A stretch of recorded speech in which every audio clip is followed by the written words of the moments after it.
Hello friends, welcome to our channel crypto with Vishal. तो guys, जैसा उम्मीद थी अक्टूबर का मंथ आ चुका है और बिटकॉइन का प्राइस अगर हम लोग देखें तो अच्छा खासा यहाँ पे रैली मिल रही है और 20,200 के नियर अबाउट फिलहाल यहाँ पे चल रहा है। तो क्या 50,000, 60,000, 70,000, 80,000 या फिर बुलरन या कहाँ तक जाएगा?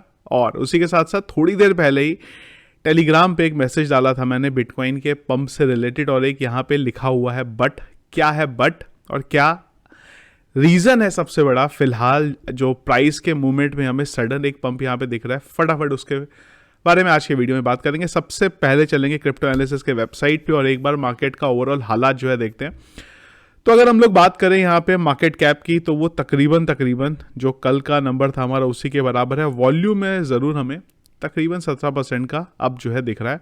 इनफ्लो का डेटा सडनली आना यहाँ पे हो गया है बंद और फियर एंड ग्रीन इंडेक्स चल रहा है 25 पे। और अगर पिछले एक घंटे के बारे में बात करें तो ज़्यादातर कॉल दिख रहे हैं बाई की तरफ और हीट मैप पूरे का पूरा दिखाई दे रहा है यहाँ पे ग्रीन कलर में। बीटीसी इथीरियम, बीटीसी तकरीबन 3% और इथीरियम तकरीबन 2% का प्राइस पंप है जो यहाँ पे फिलहाल दिखा रहा है। और डॉज कॉइन का प्राइस 7.25% यहाँ पे बढ़ा है। तो कोई रीज़न होगा डॉज कॉइन का पंप के पीछे, वो भी क्या है उसके बारे में फटाफट चलते हैं। सबसे पहले एक बार चलते हैं चार्ट की तरफ और यहाँ पे जो चल रहा है वो देखते हैं। तो गाइस, आपको याद होगा परसों हम लोगों ने कॉल ली थी जहाँ पे मैंने आपको बताया था 18,500 से लॉन्ग करेंगे और 20,000 पे हम लोग यहाँ पे शॉर्ट करेंगे। पर उसके बाद चार्ट का एक्सेस नहीं था और इवेंट कुछ है यहाँ पे दुबई में जिसके बारे में एक बार अटेंड करने के बाद इंडिया वापस आने के बाद मैं बताता हूँ आपको क्या समराइज़ निकली, क्या वहाँ पे चल रहा है। उस वजह से थोड़ा सा लैपटॉप से दूर हूँ और चार्ट में क्या चल रहा है जो ज़्यादातर यहाँ पे पता नहीं चल रहा है। पर अगर देखें यहाँ पे हम लोग फिलहाल अभी तो जो हमारा 21 EMA था, 200 MA था और 20 MA था वो यहाँ पे हो चुका है ब्रेक। और ये वाला जो लेवल था हमारा, जो चार्ट हम लोग काफ़ी दिनों से देख रहे हैं, वो बराबर प्ले हुआ है। 20,400 पे हमें मिला है रेजिस्टेंस। 20,400 से लेके 20,440 से लेके 20,800 तक रेजिस्टेंस जोन था, वहाँ से हमें फिलहाल यहाँ पे रेजिस्टेंस मिला है। तो आइडियल कॉल यहाँ पे ये था कि तकरीबन 20,300, 20,400 से हमें शॉर्ट करना चाहिए था, पर हम लोगों ने 20,000 से किया है। मैंने 20,000 से किया, मुझे नहीं पता आपके बारे में।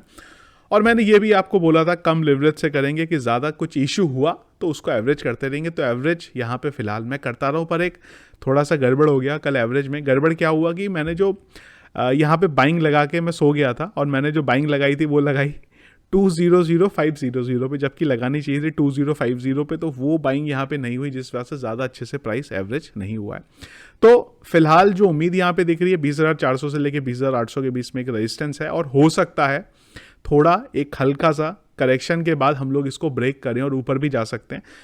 इंपॉर्टेंट चीज़ है जो हमारा ये वाला लेवल है जो तकरीबन 24,300 पे बैठा है। ये यहाँ पे एक इंपॉर्टेंट चीज़ है क्योंकि जो पंप आया है वो पंप है एक्चुअल में रियल, जिसके पीछे के कुछ इंपॉर्टेंट फैक्टर हैं। सबसे कहीं ना एक छोटा सा रीज़न ये भी हो सकता है यहाँ पे एलन मस्क जो है वो वापस आ गए ट्विटर डील के लिए और उन्होंने फिर से कन्वर्सेशन जो है चल रहा है और उस वजह से डॉज के प्राइस में हमें एक पंप यहाँ पे देखने को मिला है। और मैं ये नहीं बोल सकते कि जो रैली आई है वो खाली एलन मस्क की वजह से आई है, वो ऐसा नहीं है। लेकिन हाँ, कहीं ना कहीं जो पंप आया उसमें एक छोटा सा फैक्टर ये भी है। लेकिन सबसे बड़ा जो रीज़न है जो मुझे पर्सनली यहाँ पे दिख रहा है वो है यूएस का स्टॉक मार्केट। और अगर हम लोग देखेंगे तकरीबन कल 3% का पंप देखने को मिला है और ये चीज़ मैंने टेलीग्राम पे भी कल बताई थी आपको, लेकिन अगेन ज़्यादा फिलहाल ट्रैवल की वजह से रिसर्च में नहीं कर पाया था तो एग्जैक्ट रीज़न बाद में समझ में आया।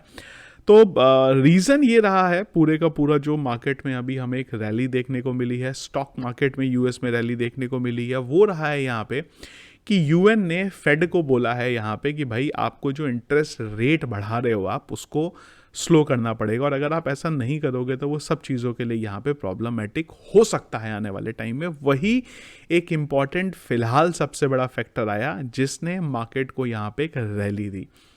किसको रैली दी? स्टॉक मार्केट को भी और उसी के साथ साथ BTC को भी। ये था सबसे ज़्यादा इंपॉर्टेंट और उसके बाद यहाँ पे एलन मस्क का अपडेट। लेकिन ये पंप, ये अपडेट जो है इसमें सबसे इंपॉर्टेंट चीज़ ये है कि क्या यूएन के बोलने के बाद भी फेड इंटरेस्ट रेट को कम यहाँ पे जो हाइक है वो उसको कम करते हैं या नहीं करते, ये परमानेंट यहाँ पे हमें इम्पैक्ट देगी। लेकिन हाँ, एक शॉर्ट टर्म पे एक पंप हमें ज़रूर देखने को मिल गया, और अक्टूबर महीना जैसे कि हमारे उम्मीद थी उसने यहाँ पे एक हल्की रैली दिखाई है। लेकिन स्टार्टिंग में जो बोली थी वो 40,000 50,000 वो कहानी यहाँ पे नहीं है, क्योंकि जो ग्लोबल लेवल पे इशू चल रहे हैं वो फिलहाल वैसे के वैसे ही है। यहाँ पे हम लोग कहीं पे भी बात करें, जो रिसेशन के बारे में चल रहा है, सारी जो मैक्रो लेवल पे चीज़ें चल रही हैं वो भी उसी तरीके से चल रही हैं। तो इसलिए वो नहीं है कि यहाँ से 40,000 या इवन 25,000 भी चला जाएगा, ऊपर जाके बहुत रिजेक्शन बैठे हुए हैं, इसके रेजिस्टेंस बैठे हैं, वहाँ से हम लोग यहाँ पे नीचे जो है आ जाएंगे। लेकिन ना शॉर्ट टर्म पे एक चलो अच्छी रैली हमें छोटे टाइम फ्रेम पे यहाँ पे देखने को ज़रूर मिल गई है। कुछ और अच्छी चीज़ें भी हैं यहाँ पे जो हो रही है। यहाँ पे पहली चीज़, मैकडोनल्ड की तरफ से बात आई यहाँ पे कि मैकडोनल्ड जो है एक छोटा सा, अगर आप इसको मैं प्रोनाउंस करो, लुगानो एक छोटा सा टाउन है, वहाँ पे मैकडोनल्ड ने स्टार्ट किया है बिटकॉइन और टीथर को एक्सेप्ट कर रहे हैं वो यहाँ पे पेमेंट के लिए। और दूसरा यहाँ पे एक और मुझे थोड़ा पॉजिटिव ये भी चीज़ लगी कि यहाँ पे यूरोपियन पार्लियामेंट मेंबर जो हैं उन्होंने वोट किया है कि क्रिप्टो और ब्लॉकचेन में जो टैक्स पॉलिसीज़ हैं उसमें हमें यहाँ पे काम करना चाहिए। एक अच्छी न्यूज़ है मार्केट में, पूरे के पूरे ग्लोबल इकोनॉमी के लिए, हमारे यहाँ पे जो क्रिप्टो का इकोसिस्टम है उसके लिए, कि पॉजिटिव चीज़ है यहाँ पे।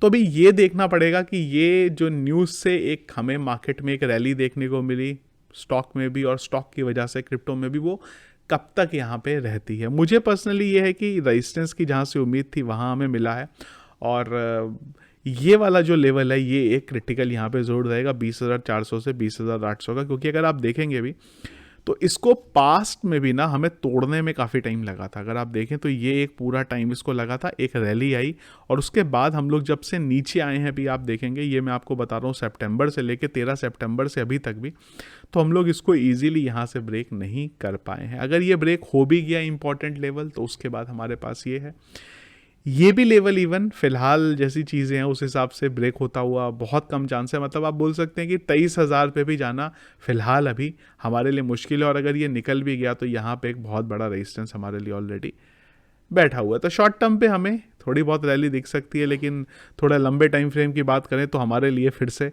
ये वाला जो लेवल है, यानी कि 19,500 वाला जो लेवल है, वो फिर से इंतज़ार कर रहा है। थोड़े टाइम बाद करेक्शन के साथ हमें यहाँ पे आते हुए हम लोग यहाँ पे दिख जाएंगे, क्योंकि ज़्यादा पंप जो है ये न्यूज़ फिलहाल हमें यहाँ पे नहीं दे पाएगी। तो ये था गाइस फिलहाल क्रिप्टो मार्केट का अपडेट जो फिलहाल अभी यहाँ पे चल रही है। इसके अलावा जो इवेंट के बारे में, जैसा कि मैंने आपको बोला, जो चल रहा है यहाँ पे, थोड़े दिन में हूँ अभी दुबई में, तो जो भी रिसर्च निकल के आएगी यहाँ पे, जो भी समझ में आएगा क्या यहाँ पे चल रहा है, सारी की सारी चीज़ों को वीडियो में जो इंडिया आने के बाद डिटेल एक समराइज़ करेंगे। बाकी इवेंट में क्या चल रहा है वो मैं कोशिश करूँगा अपडेट्स आपको वहाँ से दे सकूँ। तो ये था गाइस वीडियो फिलहाल अभी तक मार्केट अपडेट के बारे में।